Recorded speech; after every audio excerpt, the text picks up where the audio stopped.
Hello and welcome to Planet Poetry. My name's Robin Houghton. And I'm Peter Kenny, and in this episode Robin interviews Matthew Stewart about his poetry and living in Spain. That's right, and in fact the interview was conducted back in the summer when it was really hot both here and there. So we're bringing a little bit of the summer heat into the poddy in the middle of winter. Much needed. Much needed, yes. And then also in this episode, I'm going to be talking a bit about a writer's advent that's going on at the moment on YouTube. And Peter has brought a couple of lovely seasonal poems to read for us. But before all that festive malarkey, let's hear what Matthew Stewart had to say to Robin. Matthew Stewart works in the Spanish wine trade and lives between Extremadura and West Sussex. His first collection, The Knives of Villalejo, was published by Eyewear in 2017, and his second is due from Happenstance Press in November 2023. Matthew Stewart, welcome to Planet Poetry. And thank you very much for having me as well. Are you in Spain? Exactly. At the moment, I'm in deepest Extremadura with the air conditioning on full blast and 37 degrees outside. Oh, we're going to talk mainly about your 2017 collection, The Knives of Villalejo. Exactly. Very good. Exactly. The So not Knives bad. of Villalejo. Yeah. Even though that collection was published by Eyewear, Helena Nelson from Happenstance helped me a lot with the editing as well, and she claimed that it would actually be quite good to have a book that nobody could pronounce. Really? In marketing terms. Why is that then? Because it is part of what one might call a USP. Yeah. At the time, it enabled me to show there was a little bit of difference there as well, a perspective on the UK from abroad as well. Yes, I see. And you said that was 5 years ago, and you've got a new collection forthcoming, which we'll talk about again shortly, I gather, with Happenstance. So you've mentioned that Nell Nelson helped you with this first collection, so clearly you've got a good relationship going there. Yes, Nell is one of my closest friends in poetry, and she's also the editor that I most admire and the editor I've learnt most from. And so obviously I'm absolutely delighted that she is going to be publishing my second full collection in November 23. And patience is a virtue in poetry, in all things poetry, isn't it? That manuscript must have gone back and forth at least 5 or 6 times now between Nell and myself, and I'm sure there are a fair few times to go yet as well. So your first book, The Knives, just call it The Knives in brief. For me, it seems quite autobiographical in that it seems to follow your progress from England over to Spain and starting your new life there. I mean, am I right in thinking that? It's a very interesting question because actually, at least in my case, it's not autobiographical in that there's a narrative arc created within the book around a set of characters, taking as a point of departure my experiences, who I am as a person, but then beyond that, generating a cast of characters and generating a whole host of events, experiences, and moments that, for the most part, didn't actually take place. And Villalejo doesn't exist. It's an invented name. I would argue that a lot of what I write is faction. Yeah. And it actually reminds me of the fact that often you go into a bookshop and poetry is often categorized under non-fiction, which kind of always puzzles me. And in libraries too, We need to get into this collection, and would you please read a poem to kick us off? By all means, I will read a before and after poem. Formica. An ochre dusk through the window, stewed apples sighing from the hob, and slippers squeaking back and forth on the lino. Mum's become gran, son now dad, but a boy still plays at the same Formica table. This kitchen's hub, its ersatz knots, are giving off a perfect shine. And now the counterpoint of part 2. The empty table is staring hungrily while I eat my pasta, each spoonful tracked by the arching slats and tethered cushion, by the almost eyes of the almost you, by trees swaying through your almost torso, and clouds converging with your almost hair. I read this one and I felt that we were at a different place entirely in the second half of the poem, and that perhaps it was a kind of referring to the lead up to the death of a set of parents, and then later on it's years later or whatever at another table in a different place, eating pasta, different food, and imagine these people there. So I found that very moving, and I think it also kind of touches on so many themes that you develop through the book to do with food and people either being present or having been present and almost present still, but no longer present. It's quite valid, completely valid, to construe it and to interpret it as you have, because once I put that poem in a book, obviously it takes on the reader's own story. The idea is that it creates its own world, and then the reader is able to apply their own experience of the world to that poem and make it something new.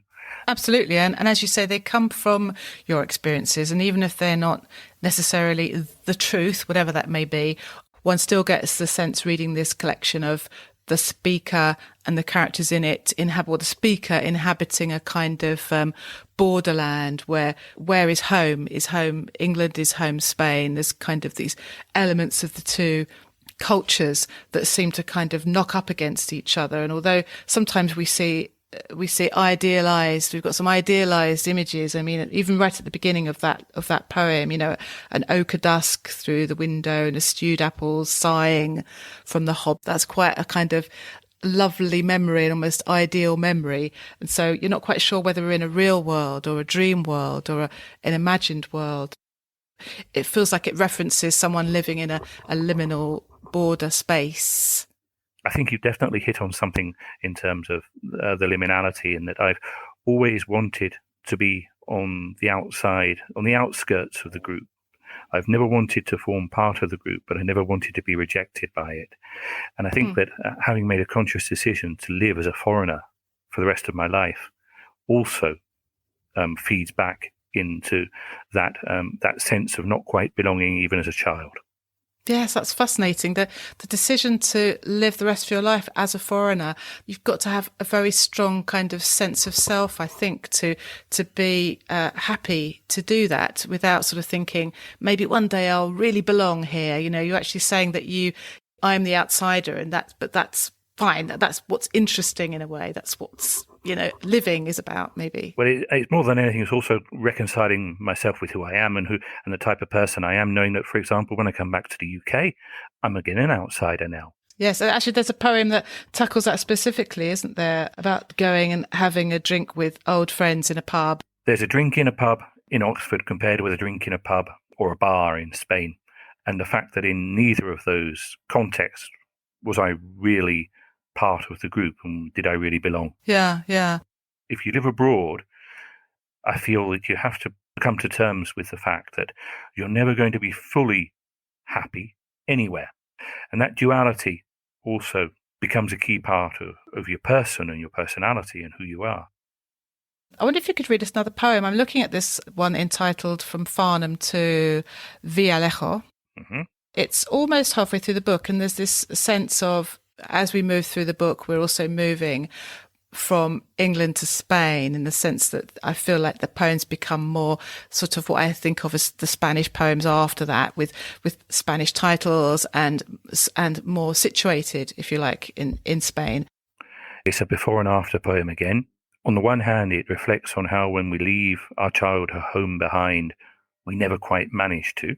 There's also the fact of the locals feeling they do belong, which is perhaps something that in Farnham, in the commuter belt, in Surrey, where people move to Guildford or Reading or Wokingham, we've lost.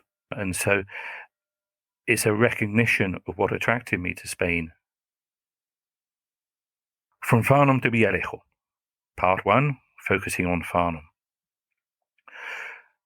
Turning circles in cul-de-sacs are traps unless you know the town. How many summers did I take to map the paths that skulk behind a fence or privet hedge? I'm driving back past my old school, past kids who droop their own way home. Branches still beckon, the shadows reminders of my teenage plan to be done with this place for good. And now, moving on to Villarejo. This is the only place I could live now. It's lent me routines and even the hint of a shared past. Aprils come with garlic, Junes with peas. Shutters screech at dawn and dusk, the clock tower dividing our days. I wake and work and sleep to the perfume of scorched pollen, crushed olives and mopeds. As my mother-in-law summarizes another neighbour's life, both of us grin. For a moment, I almost belong. And the mother-in-law comes up later on in this discussion. Exactly, my mother-in-law. But this is a good. I like this. The perfume of scorched pollen, crushed olives, and mopeds. Every time I set up a lovely scene, I'm always going to undercut it in some way. Something a little bit sort of subversive in there. Let's talk about food and drink, because you are in the wine trade, aren't you? Exactly.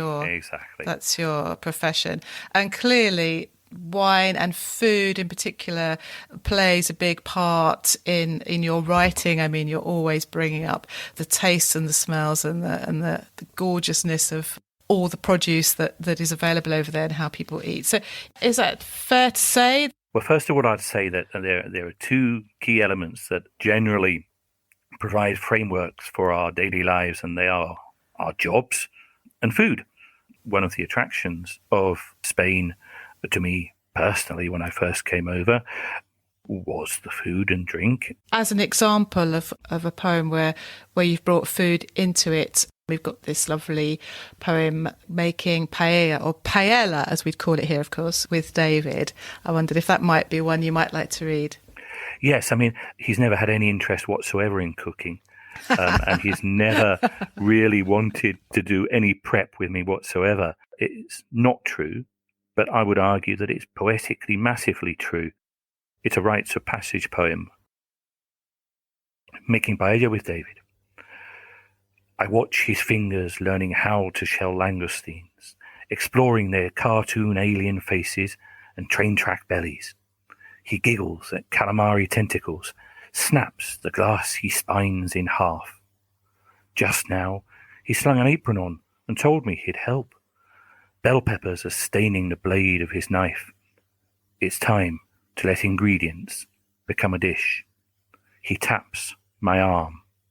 Together, we spark the gas. It's a good ending. The key for me, technically, with the ending, is the swapping of the two vowel sounds. In the penultimate sentence, the verb is a short a, and the noun is a long a, r. And then that's swapped in the last line where spark is the long a and gas is the short one. Oh, I see. Yes, I see. Actually, maybe we should go straight on to the next short poem in the book, because I remember the short period I lived in Italy. It took me quite a long time to get to the point where I thought I knew the language. And the more I knew it, the more I realised I didn't know it, and I would never really be able to communicate like a native. And yet I actually had the same experience in America, where everyone was speaking the same language ostensibly. So I'm really interested in this idea of language. And I know that's another key thread through your books. You use Spanish a lot. And I think maybe this short poem that follows, Learning the Language, is quite a nice one to kick off with that. With this poem, what I would say is that the point of departure was the implicit comparison between how a child learns their first language and how a foreigner learns their second language. Learning the language. David grabs the menu and points at the words he recognizes, like a delighted foreigner on a first trip to the country where he'll end up spending his life. Yes, and it's something very poignant about that as well. you watch a child learning language, whether it's their first or their second, when they're bilingual or they're just learning a native language, and it's such a precious moment that you just know as an adult you're never going to experience ever again, and you weren't aware of it when you did experience it. So there's just something beautiful about this idea. Normally, when we're teaching our child to talk or to speak, or we're watching that development of their speech, we can see them approaching the way we speak. And I've had that experience with David in English, of course. However, in Spanish, he was always going to speak Spanish without an accent, unlike myself. And so it's not common as a parent to know that your 5 or 6 year old is going to overtake you in their use of language. Yeah. People call me bilingual. I'm not. Okay, I've spent 27 years here in a town where I'm virtually the only non-native speaker, but I'm never going to be bilingual, not like him. No. And there's something there is something a bit sad about that. But in fact, there's this other poem, Extranjero, where you're taking the same thing but from a slightly different angle, I think. Exactly, because the point is, when you first set out on your journey, one of the biggest thrills or one of the biggest dreams is for people to take you for a local. Yes. And of course, as time goes by, the foreigner has to come to terms with the fact that they will always be foreign, and then embraces that. Except, of course, then you are, as a foreigner, left in this limbo between your origin and your destination. And that's the limbo that Extranjero describes. 2 decades on, perfection's lost its distant luster. My accent seeps away.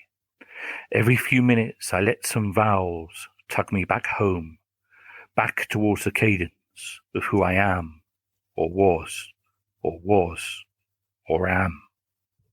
You're very sort of economic, these short poems. They're tightly packed. There's no wastage, I suppose, in them. The idea is that they are simple. And again, they're accessible, but not in the sense of facile. Yeah.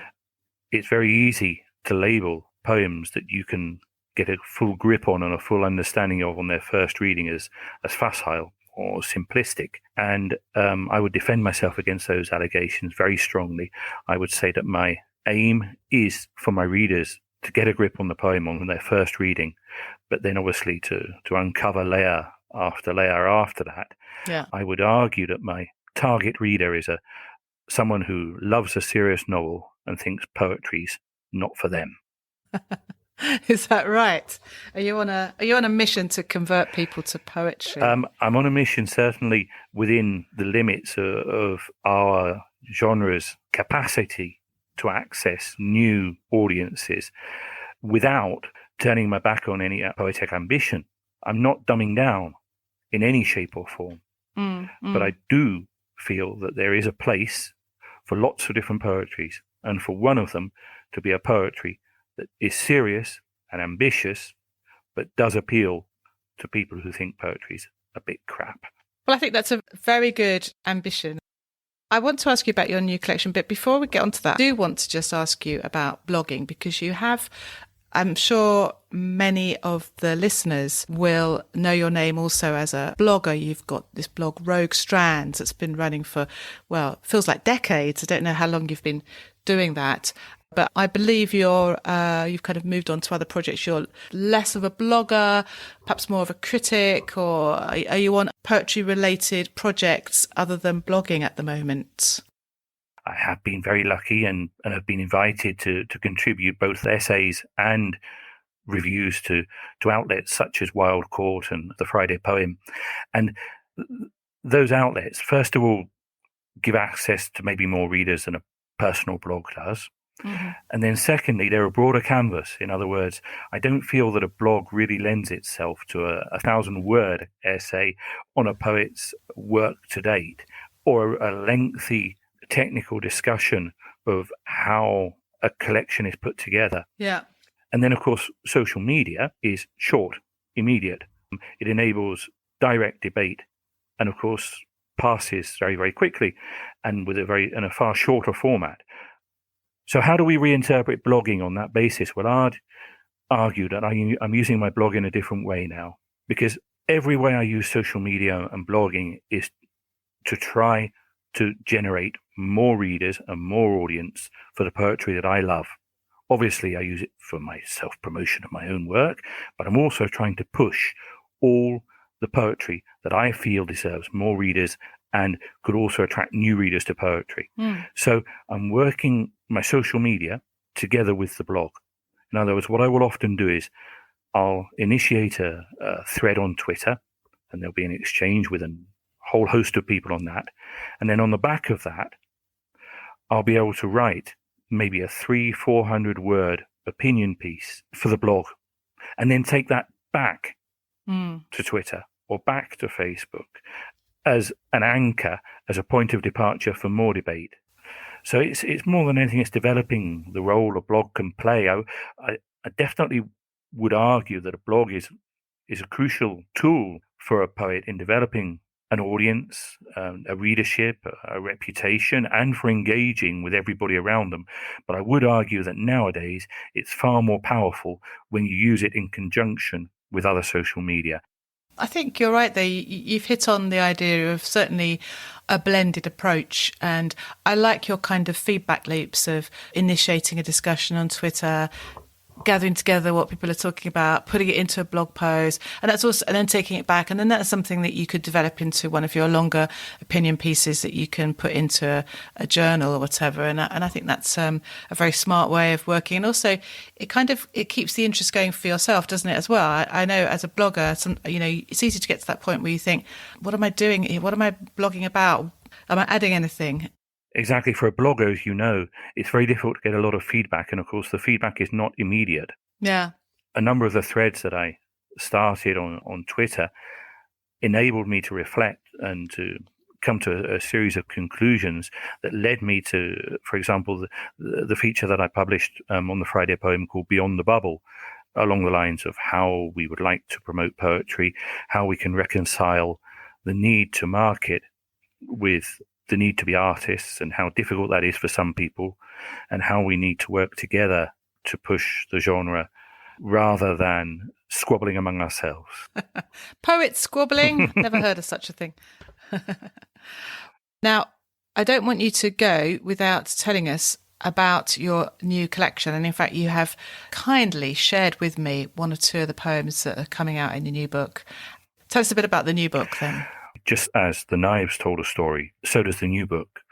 It tells a story of departures or of returns. It tells a story of what it meant to be a youngster, especially a young man in the 1980s, who then becomes an adult in the 2020s. I'm especially proud of the fact that I'm probably the only poet who's managed to get Nell Nelson to publish poems about football. Oh, is that right? Of course, she's not into football. No, exactly. But the point is that they're poems about football, which are not about football at all. They're about the nature of masculinity in the 1980s and how society reacting to men back then, and of course asking questions about how it reacts to us now. As I say, there are a number of poems which refer to the return, to coming back to all sorts of different places. Averley Lane. Lights turned on, but the curtains not yet drawn, in the dusk that lingers over hedges and scrubland bordering Langham's wreck. Here's the overgrown shortcut to the Bourne stream, the high wall that protects the vicarage. Here's another mother getting supper in Neil's kitchen. Here's another father parking his car in Adrian's driveway. They go about their family routines as if they'll never be replaced. And the last word there, replaced, is the thing, isn't it? We're talking about replacing, and I see how this follows on from your first book, where you're moving from one place to another, but actually even a static world where it's the same house, as you say, the same houses, the same towns, the same names, there are different people in those places, and there will always be different people. And I like the way you've got these specific names, Adrian's driveway, or Neil's kitchen. It's almost got this medieval sense of, a place is named for the person who lived there, and it's always going to be Neil's kitchen, even in the future. But then there's that realization that everybody and everything becomes replaced or put somewhere else. And I love this one. I think it's very sophisticated. But it's the first reading in public that I've given of it. So first for Planet Poetry. Yes, because obviously during the pandemic I haven't given many readings, and I haven't felt prior to that it was close enough to start introducing the new poems. So from now on, this is when they'll start getting an airing, but this is a premiere, so to speak. In terms of paper publication, print publication, it first appeared in The Spectator, but it's then obviously had another tweak from the Nell Nelson School of Editing. She can't resist it, can she? Well, the problem with Nell is that every time she pokes you, you realise she's improved the bloody thing. So I'm never going to complain. Well, that's good. That's good to have that relationship. Very good indeed. I don't work as an editor, but I'm certainly learning to be an editor from her. An editor of my own work and of my friends' work, because I have a number of friends that I exchange poems with, and the first question I always ask myself is, what would Nell say? Well, that's very good to hear, and I hope she's listening and appreciating your kind comments. Now, I wondered if you might read one more from this book, because I was very taken with this particular one called Los Domingos, and I think, without getting my dictionary out, does that mean Sundays? Exactly. It reaches back to the knives, but it also reaches forward, and I think this is really sharp. Yes, thanks for that, because it's again significant in that respect, because at the moment at least it's the first poem in the manuscript, as a nexus, a link, as you say, from the previous book to this. It's the idea is that obviously the years have gone by, and obviously the characters here have grown older and have reconciled themselves to situations and have grown into societies and have become older and started to have a different view of how we view ourselves. Los Domingos. You've taught me to sip a café solo, to let its bitterness seep through my gums and signal the end of tapas and wine. Just as you've taught me to relish silence in the slow, shared, sliding by of minutes. I no longer force the conversation, these never-ending Sunday afternoons, while muffled westerns blink on the telly. An ancient carriage clock fights to strike 4, and your mother pours her glass of water. Perhaps this week she'll suddenly repeat her suspicion of a neighbour's illness, or we'll sit here without the need for words till your father stirs and cranks the volume to signal kick-off at the Bernabeu. And again, this is the first time I've read this poem aloud, and now is when I suddenly realise how difficult one or two of the lines are going to be, because of their clusters of especially consonants. Well, yes, but I like that. And you've got so many S's, Sunday, silence, illness, word, stirs. I feel like that's really an important part of it. And the fact that you're talking about this, it's basically a silent time. So it's a complete contrast to all the language poems in your previous book and how to express things and how to speak. And now we're actually communicating through silence. And so all the S sounds really worked for me. Finishing at the end when the cranking up the volume and out comes the soccer or whatever. So it really worked for me. It's very much the idea of reconciling yourself to silence, or as an example, reconciling yourself to all sorts of things that you found awkward at a younger age. You've got a light touch, but I find it very moving. And there are many poems in the first book as well where you are tackling this the two generations, the older generation and the aging, and not in a sentimental way, but in a very realistic way. An awful lot of critics would argue that it's not poetry's obligation to tug at emotions, but it's okay if it does, though. emotion is hugely human quality, and I wouldn't want my poetry to turn its back on it. I'm not sitting down to tug at someone's emotions. I'm trying to generate an emotionally true and believable world that invites my readers in. Well, I think you've made a very good job of it. And thank you for sharing your work, especially the new work, which is very exciting. We appreciate that.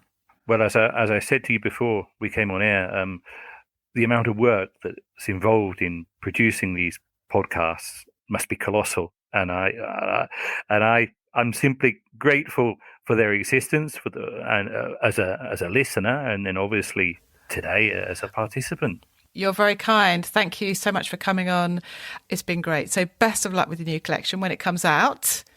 And when it's got a title as well, because it doesn't have a title yet. Well, yes, I didn't ask you about the title, because sometimes that is something you really do want to keep thinking about, don't you, till the last minute, I think. Don't you find? Or it has a placeholder. And as it gradually comes to fruition, then we'll have to make a decision on whether that stays or whether it goes. Well, thanks again. It's been brilliant. Thanks for coming on. And thank you.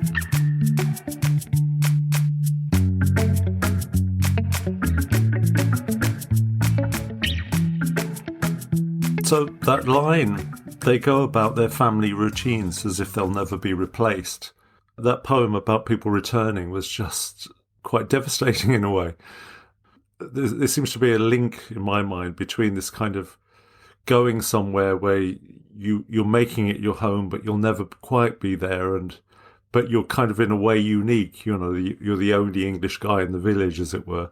Yeah, so there's that definite sense of that. And he said, didn't he, you know, he knows he'll always be a foreigner. And he kind of made that as he made a conscious decision.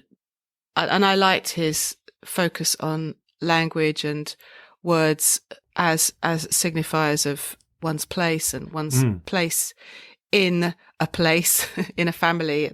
His poem from Farnham to Via Lecco. Yes. I know I'm not pronouncing that correctly, but it started, you know, that description of Surrey, you know, turning circles in cul-de-sacs, just made me feel so kind of claustrophobic, and there's something of all that neighbourly things, and he's got his car parked over there instead of over here, and all that kind of, that stiflingness, and replacing that with the sort of almost belonging of being somewhere in Spain.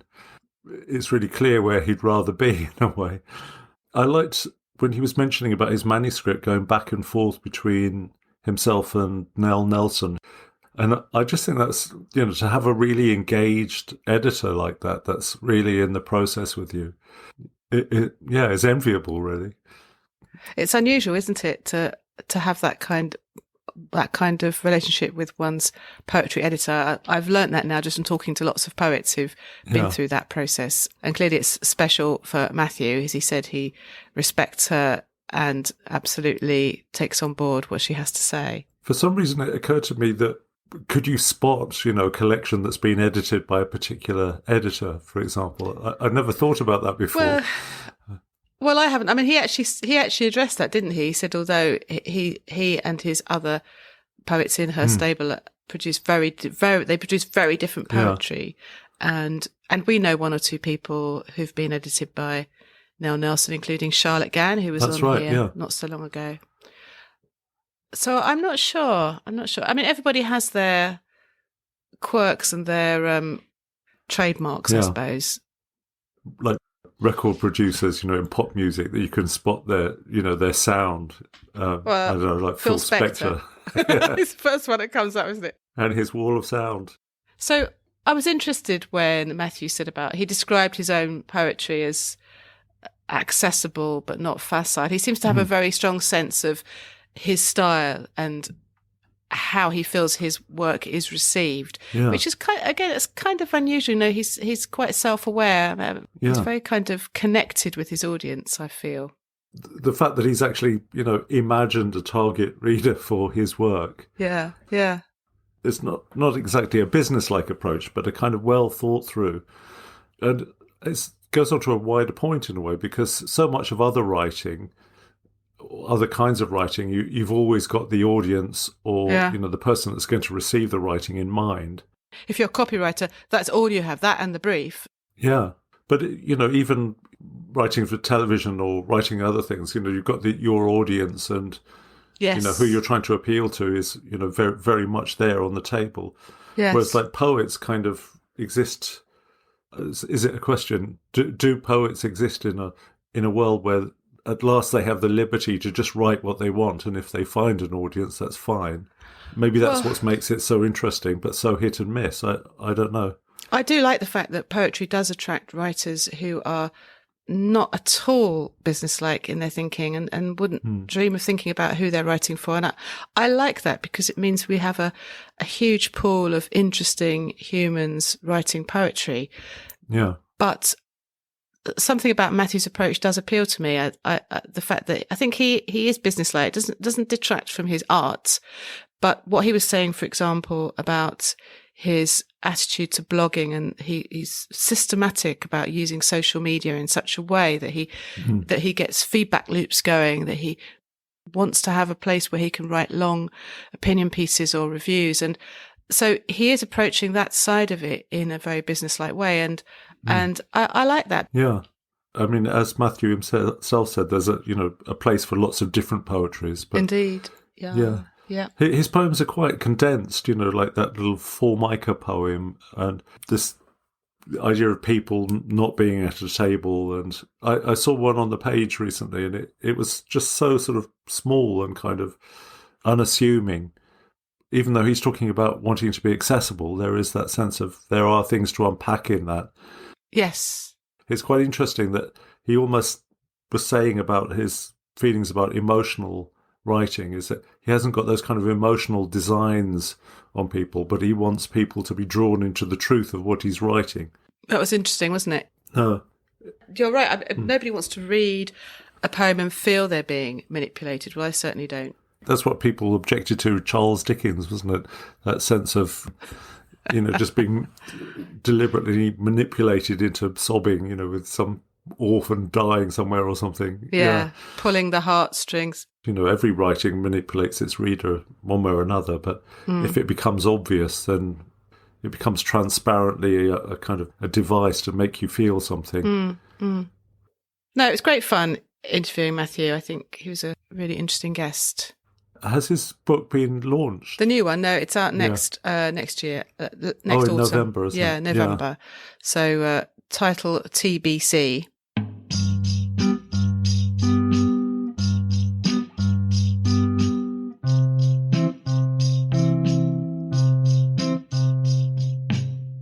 As a listener to our podcast, I know it's incredibly difficult for you to imagine that we're nothing other than 100% professional in everything we do. So here are a few outtakes. For your delectation. And delight.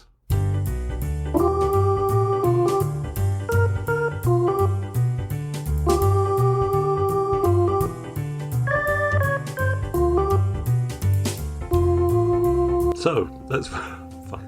So then it's just, but we'll start.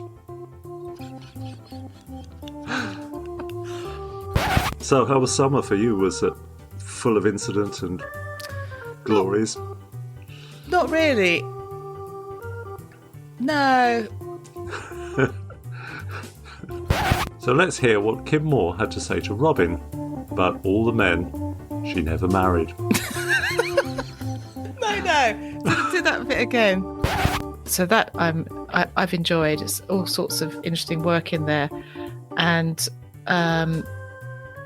both new, and he's also included a few poems from some of the original. He's also included work from poets whose work appeared. He's also included some poems by He's also included some work by. Oh no. We want to keep you as our listeners on the edge of your seats with fabulous new poets and exceptional old poets.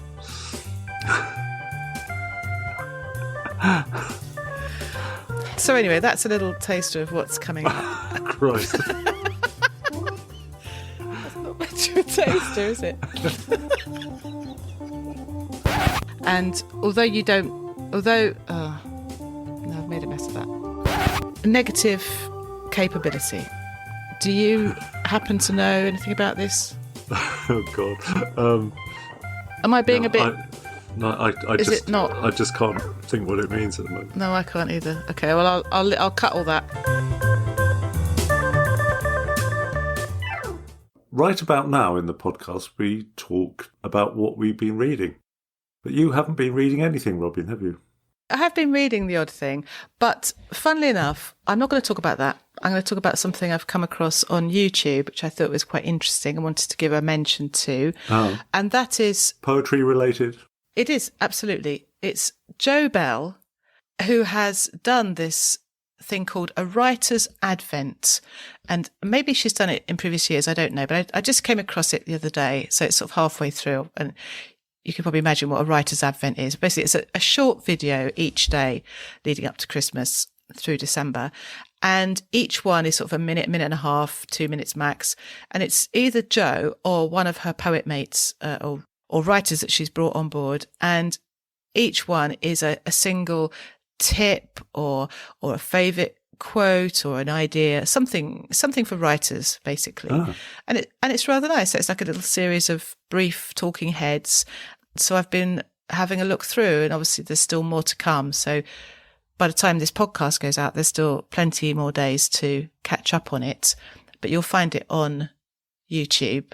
So it's called A Writer's Advent. Oh. And so some of the things, for example, so Jo herself gives a tip about epigraphs, which I thought was interesting. Little quotes underneath the title before you get into the poem. Do you use epigraphs on the whole? Or have you? No, I rarely, if ever, use epigraphs. Well, I mean, I do sometimes use them, but I'm not sure now that I've used them correctly, because she talks very clearly about how the idea of an epigraph is to kind of take out of the poem a lot of what otherwise would be exposition. She calls it clunky scaffolding. So if you want to express an idea and you want to use another idea to help you talk about it, then rather than having to explain all that in a footnote or in the poem itself, an epigraph will put that idea into the mind of the reader before they start. So she said there's obviously a good chance that it might be pretentious. That's something to sort of be wary of. Mm. So, some highfalutin quote from Shakespeare before your little ditty about your cat or something. I suppose the idea is it's got to have relevance. It's got to help the reader rather than just add nothing in particular. So that was interesting. She says it much better than me and in fewer words, I think. So that was a nice one. That's really useful, actually. Yeah. There were lots of good ones. I want to mention one more, which was, actually, I'd like to mention two more. Bean Sawyer, a poet, she talks about a subject that we've often talked about, which is dealing with rejections. Yeah. She quotes Philip Pullman, who apparently said there are only three things involved in getting published, and those are talent, hard work and luck. Mm. So his advice is work hard and good luck. So her point really is, patience and persistence and don't give up. So that was really nice. And another one was from Rosie Garland, who talks about research. It made sense what she was saying, that, the research, yes, write about your passions or delve deeply during your research into whatever it is that's fired you up. But when it comes to writing the piece, make sure you're clear what's actually relevant. The example she gives, which is good, I think, she says, I don't care if an arrow is fletched with an eagle feather or a swan feather. What I want to know is who shoots it, who it kills, and why I should care. Yeah. So I quite like that. So that it's quite pithy. So that's just three of the ones that are up there. So definitely worth a delve into. I do like that idea of wearing your research lightly, because there's nothing worse than reading a piece where every factlet that the writers gathered in their research is regurgitated. There are those novels, aren't there, where you sometimes there's way too much detail. Wear your research lightly. That's a good way of putting it. So are there little windows that open with chocolate? Or kind of... Not that I've noticed, but if you go there, you'll see there's a whole bunch of them, and every day a new one is revealed. That's really nice. It's innovative, isn't it? Well, and I think Jo's good at this sort of thing. She's very entrepreneurial, and she's a champion of poets, a great cheerleader for poets who are trying to make their way. And I think she's got a huge fan base. And this is just another thing which she's done. And I think it's taken quite a bit of work, but it's really useful. And of course, it will be there afterwards as well. So poetry is not just for Christmas. I like that, yeah, but doing something slightly surprising. But how about you? Are you going to tell us anything Christmassy you've been reading? Well, weirdly, in the south of England, there's been actual snow and frost and all that kind of stuff. I can't look out of the window and see frost without thinking of Coleridge. Was it that line about, I've got it here, the frost performs its secret ministry unhelped by any wind. And I just, the secret ministry, I always really like that. Something sinister's crept out and frosted everything without anybody knowing it. Oh, that's nice. Yeah, and actually I was out in Brighton at the weekend and suddenly covered in a really thick, proper snowflakes, which is a rare event on the south coast of the UK. It certainly is. So there's this poem by Louis MacNeice called Snow, which is a very familiar poem. Oh, it's a classic, isn't it? Yeah. Well, he was a pal of Audens and Spenders and part of that crew that sort of emerged in the 30s. Mm. To be honest, I don't know much about him. I was looking on Wikipedia and found out he was born in Belfast in 1907. But the appalling thing about how he died really leapt out at me. I know it's probably not the most important thing about him, but he was had written a radio play and he went up to Yorkshire and was recording sound effects for it. And he was caught on the moor in this appalling storm. And basically he travelled back from Yorkshire to his home in Hertfordshire in his sodden clothes. Oh. And he ended up dying of viral pneumonia a few weeks later at the age of 55. How awful. Anyway, but this poem is rightfully famous, I think. It's such a simple and elegant way of encapsulating the surprisingness of the world. And seeing snow just makes you think, oh my God, look, there's snow, and it triggers all kinds of things. But yeah. Louis MacNeice said it really well. Snow by Louis MacNeice. The room was suddenly rich, and the great bay window was spawning snow and pink roses against it, soundlessly collateral and incompatible. World is suddener than we fancy it. World is crazier and more of it than we think, incorrigibly plural. I peel and portion a tangerine and spit the pips and feel the drunkenness of things being various. And the fire flames with a bubbling sound, for world is more spiteful and gay than one supposes. On the tongue, on the eyes, on the ears, in the palms of one's hands, there is more than glass between the snow and the huge roses. It's a strange piece, isn't it? And that I'm just reminded of that ending, that sort of famous, there is more than glass between the snow and the huge roses. It's extraordinary. A quick sort of Google will lead you into all kinds of giant claims made for the piece that it's but it does open a crack into the strangeness of the everyday world and the, just very simply, it's obviously snowing outside, slightly out of season, and this idea of, in the 60s, eating a tangerine, an imported thing from a hot climate, and they're looking out of your window at the snow.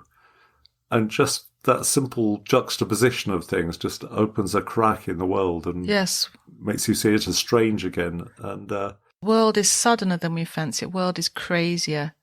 Yeah. World is more spiteful and gay. And this description of the roses and the tangerine and the window, we've got this picture of this person in this room. It also reminds me of that period of still life painting, detailed and gorgeous pictures. When you look at them closely, everything's kind of a little bit rotting and there's something else being said about the nature of life, Life is only rich and ripe and gorgeous for a very short period of time. Yeah, no, I like that. So, yeah, I was looking for something a bit more Christmassy, like a Christmas poem. There's a poem by E. Cummings called Little Tree, and the title, Little Tree, is in square brackets. Okay. In that kind of interesting E. Cummings type way. But I think the voice of the poem is a kind of child. I don't know why, it just kind of tickled me when I read this. So maybe I'll share it now because it's so festive and we're on the brink of festivities. Lovely. Little tree, little silent Christmas tree, you are so little, you are more like a flower. Who found you in the green forest, and were you very sorry to come away? See, I will comfort you because you smell so sweetly. I will kiss your cool bark and hug you safe and tight, just as your mother would, only don't be afraid. Look, the spangles that sleep all the year in a dark box, dreaming of being taken out and allowed to shine, the balls, the chains red and gold, the fluffy threads, put up your little arms, and I'll give them all to you to hold. Every finger shall have its ring, and there won't be a single place dark or unhappy. Then, when you're quite dressed, you'll stand in the window for everyone to see, and how they'll stare. Oh, but you'll be very proud. And my little sister and I will take hands, and looking up at our beautiful tree, we'll dance and sing, Noel, Noel. Oh, that's very sweet. It is 1920 that was written. It's lovely. And it made me think about when you get Christmas decks out. I mean, not so much now, but this is a sort of, memories of certainly my childhood. Out would come the boxes of those paper chains and things. But it's sort of written as if it was coming from a little child. No, it's very sweet. Thank you for that. It's very Christmassy. It is. If you don't look too deeply into it, yeah. What a lovely note to end our Christmas episode on. So we're about to take a little break here at Planet Poetry. Peter and I are going off to hang up our stockings and sing a few carols. And we're going to be back in the new year on the 19th of January with very special guest, Mimi Calvati. Hope you can join us for that. And while we're hibernating, perhaps you might like to buy us a coffee. Please go to buymeacoffee.com/Planet Poetry and, let your generosity flow. Buy us a cup of coffee and we'd really appreciate it. Oh, we would. Yeah, it would be fantastic. Yeah, help cover our costs and, phew. Which would be excellent. No, we're not trying to blackmail you here, but... just a little reminder, we'd be very grateful. So that's it, really. Have a very happy Christmas and Happy New Year. See you on the other side. Happy New Year, everyone. Cheers.